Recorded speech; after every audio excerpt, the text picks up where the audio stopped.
रूप तर सर्वांना दिसतं. मंदिरामध्ये आल्यानंतर देवाचं दिसतं ते रूप, बरं का, जे बाह्य डोळ्याने दिसतं. परंतु स्वरूप जर जाणायचं त्याचं, तर थोडासा आतला प्रवास करावा लागतो. हा आतला प्रवास कसा करायचा, तर त्यासाठी संतांनी आपल्याला अभंग दिले, श्लोक दिले, ओव्या दिल्या, वेगवेगळ्या प्रकारची पद्यरचना केली आणि त्या माध्यमातून सांगितलं की गणेशाचं रूप जाणायचं असेल डोळ्यांनी दिसतं, परंतु स्वरूप जाणायचं तर तो भाव मनात जागृत झाला पाहिजे, बरं का. ती भावना, ती श्रद्धा, तो प्रेम भाव देवाविषयीचा निर्माण झाला पाहिजे. आणि तो जर निर्माण व्हायचा तर त्यासाठी काहीतरी म्हटलं पाहिजे, काहीतरी ऐकलं पाहिजे. आता काहीतरी म्हणजे काहीतरी जसं नाही, बरं का, चांगलं काहीतरी ऐकलं पाहिजे. आणि म्हणून त्यासाठी आज आपण जे पूर्वपद्य घेतलंय त्या पूर्वपद्यामध्ये त्या गणेशाच्या चरणी विनंती आहे, मागणं मागितलंय, बरं का. तुम्ही म्हणणार मागणं मागितलं म्हणजे काय काय मागितलं बरं? स्वतःसाठी काही मागितलं, कुटुंबासाठी काही मागितलं का, प्रपंचासाठी मागितलं का? तर मागताना मागणं असं मागितलंय की दे चरणांचा संग मोरया, दे चरणांचा संग, एवढंच मागितलंय देवाकडे, आणखी काही मागितलं नाही, बरं का. म्हणजे एखादा तो भक्त मंदिरामध्ये गेला श्री गणेशाच्या आणि त्याच्याकडे काय मागितलं, दे चरणांचा संग, म्हणजे देवा तुझ्या चरणाशी मला ठेवत, आणखी काही नको. मग त्या भक्ताच्या मनात कदाचित बाकीचे विषय नव्हते का हो प्रपंचातले, आणि प्रपंचातले विषयच मुळात असे आहेत की कधी संपत नाही, बरं का. म्हणजे अमकी एखादी गोष्ट मिळाली म्हणजे माणूस समाधानी होईल असं नाही, सुखी होतो. कारण सुख आहे तिथे दुःख सुद्धा आहे, बरं का. म्हणून सुख वेगळं आणि समाधान वेगळं. सुख हे बाहेरच्या वस्तूंनी मिळतं आणि समाधान हे आपण आतून मिळवायचं असतं, बरं का. म्हणजे एखादी वस्तू घरात आणल्यानंतर आपण म्हणतो मी आता सुखी झालो, परंतु मी समाधानी झालो का? कारण समाधानी होणं ही मनाची अवस्था आहे, बरं का. आणि ही मनाची अवस्था गाठायची तर त्यासाठी काहीतरी व्यवस्था पाहिजे. आणि ही व्यवस्था आपल्या परंपरेने आपल्याला घालून दिलेली आहे. त्यासाठी असं काहीतरी श्रवण करावं, ऐकावं की माणसाला वाटावं की देवानं मला भरपूर दिलंय, बस आणखी काही मागणं नाही, यात समाधान मिळावं. आणि हे समाधान जर मिळायचं असेल तर त्यासाठी आपल्या मनाची स्थिती जी आहे ती त्या देवाच्या चरणाशी एकरूप झालेली असली पाहिजे.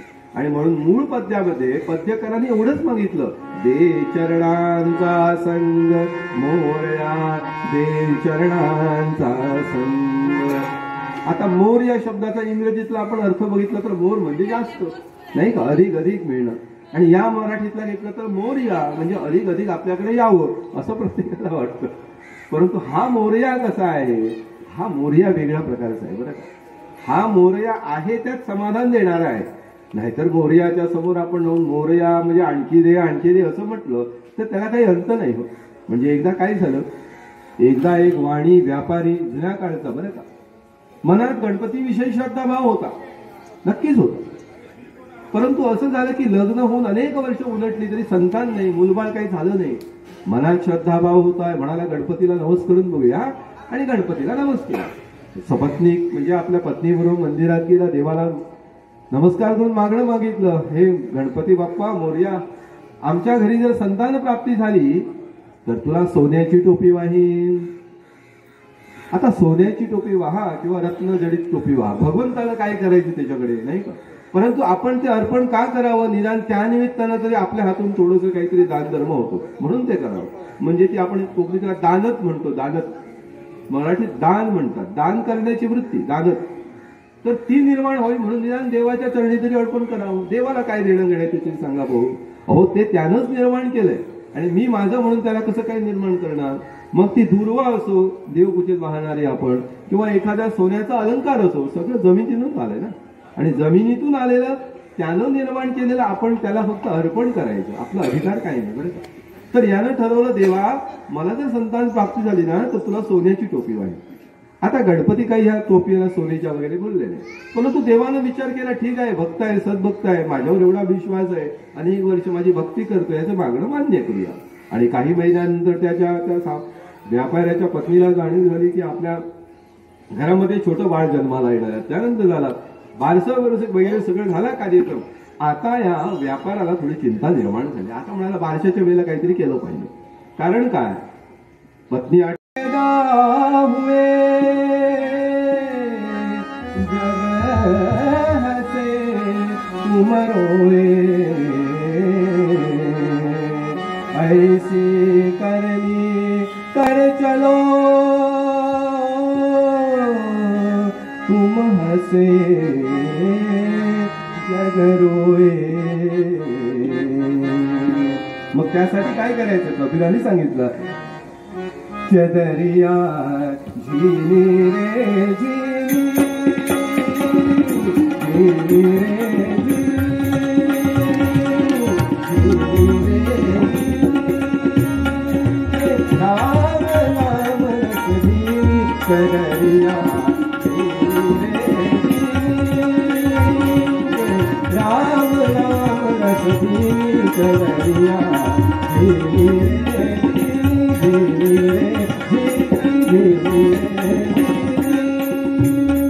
संत कबीरदास म्हणाले की राम नाम रस चदरिया. म्हटलं तुमचं जे शरीर आहे कबीर म्हणाले ते एका चादरीसारखं वस्त्रासारखं आहे, त्यामध्ये म्हणाले रामाचं नाम घाला, राम नामानं ती पूर्ण चादर अशी रंगीत होऊ द्या. गणेश नामानं जीवनाचं वस्त्र जे आहे ते पूर्णपणे गणेश नाममय झालं पाहिजे. मग काय होतं की आपल्या जीवनाला अर्थ मिळतो. राम हा आपल्या जीवनाचा आधार आहे, आदर्श आहे बरं का. आणि रामापर्यंत पोहोचणार तर त्यासाठी योग्य बुद्धी पाहिजे, म्हणजे गणेशाची उपासना पाहिजे बरं का. तुम्ही रामाचे उपासक असा किंवा कृष्णाचे असा किंवा देवीचे असा किंवा सूर्याचे असा, कुठल्याही देवतेचे जरी तुम्ही उपासक असला तरी सगळ्यात आधी गणेशाचे उपासक असलाच पाहिजे प्रत्येक. का? कारण बुद्धी देणारा कोण आहे तर तो गणेश आहे. विद्या देणारी कोण आहे? देवी सरस्वती आहे. आणि बुद्धी ही फार महत्वाची आहे. विद्या मिळवणार तर आधी बुद्धी पाहिजे हो, नाही का. म्हणून आजकाल आपण म्हणतो इंटेलिजन्स क्वोशंट, म्हणजे त्यांचा बुद्ध्यांक किती आहे मोजला जातो बरं का. म्हणजे माणूस हुशार आहे म्हणजे किती हुशार आहे हे प्रमाणात मोजलं जातं इंटेलिजन्स क्वोशंट. परंतु आता त्यापेक्षा जास्त महत्वाचं आहे तो इमोशनल क्वोशंट, म्हणजे त्याचा भावनांक काय आहे. म्हणजे इतरांचं दुःख बघून त्याला दुःख वाटतं की तो आनंदी होतो, इतरांचं सुख बघून तो सुखी होतो की त्याला दुःख होतं शेजारी सुखी आहे म्हणून, नाही का. याच्या जोरावरती भावनांक मोजला जातो. आणि बुद्धी पाहिजे म्हणजे इंटेलिजन्स पाहिजे, आणि भावनांक पाहिजे म्हणजे भावनाही पाहिजे, फिलिंग्सही पाहिजे बरं का. आणि या भावनांचा विकास करणारा कोण आहे? ती देवता आपण म्हणतो चंद्र, हा आपल्या मनाचा कारक चंद्र आहे बरं का. आणि गणेश कोण आहे तर तो बुद्धी देणारा आहे.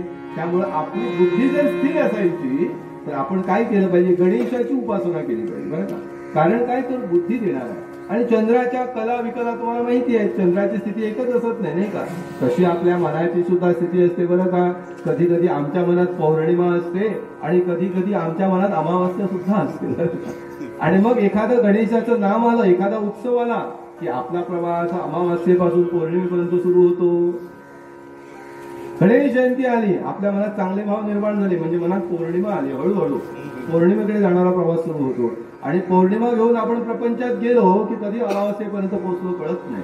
मग पुन्हा ती पौर्णिमा यायची तर पुन्हा गणेशाच्या मंदिरात यावं. आणि दररोज जर पौर्णिमा हवी तर एकदम सोपं आपल्या संतांनी सांगितलं, नाम सदा बोलावे. ते म्हणाले गणेशाची भक्तीची पौर्णिमा नेहमी मनात जागृत झाली पाहिजे ना. अमावास्येचा प्रश्नच नाही. नंतर नाम सदा बोलावे, गावे भावे जनासे सांगावे, हाती सुबोध गुरूंचा नामा परते न सत्य मानावे. हरे हरे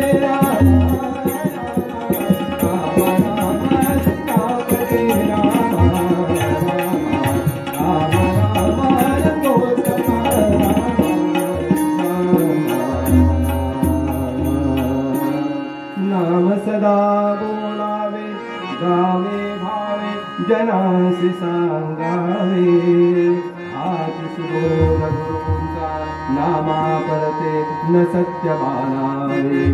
त्यामुळे गणेशाची जर नेहमी उपासना करायची असेल, मंदिरात येऊन गणेश जयंतीच्या निमित्तानं त्या मंगल मूर्तीचं दर्शन घेतलं आणि अमंगल जर कायमचं दूर झालं पाहिजे बरं का. कारण मंगल आहे तिथं कधी ना कधी एखादा अविचार येतो आणि तो अविचाराचा मंगलाला लागला की त्याचं अमंगल होतं बरं का.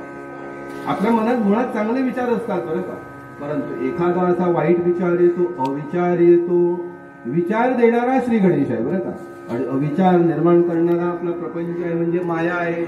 ह्या मायेच्या बंधनामुळे माणूस काय करतो तर अविचाराकडे. माया म्हणजे नेमकं काय, त्याचं बंधन करण्यात आलं की माया जी नाही ती माया. तर खरं तर ती नाहीये, परंतु तरी ती आहे असं वाटतं, त्याला म्हणतात माया. म्हणजे एखाद्या सिनेमागृहात तुम्ही जाऊन चित्रपट बघितला स्क्रीनवरती तर जोपर्यंत चित्रपट सुरू आहे तोपर्यंत वाटतं सगळं बरंच चाललेलं. घरामध्ये एखाद्या टीव्हीच्या स्क्रीनवर तुम्ही सिरियल बघता, ती रडू लागली की घरातल्या स्त्रिया रडतात, रुमाल वगैरे घेऊन रडतात, टॉवेल घेऊन रडतात. तुमचं खरं वाटतं आणि मग त्याला वाटतं की त्यांची स्टोरी नाही आमची स्टोरी आहे घरातली घरघरची कहाणी. मग सासूला वाटतं की सासू खरी स्टोरी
एखादा सकारात्मक विचार तुमच्या डोळ्यातून आनंदपूर्ती असणाऱ्या आरोग्याने नारदूंना विचार करता जोरा पत्र ठीक आहे तुम्ही परवानगी घ्या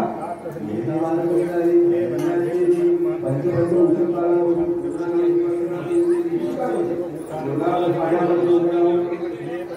पायाचा अंगठा वगैरे सगळ्या शरीराचा भाग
कृष्णाय गोविंदाय नमः देवताभ्यो सदा सर्वदा पूजा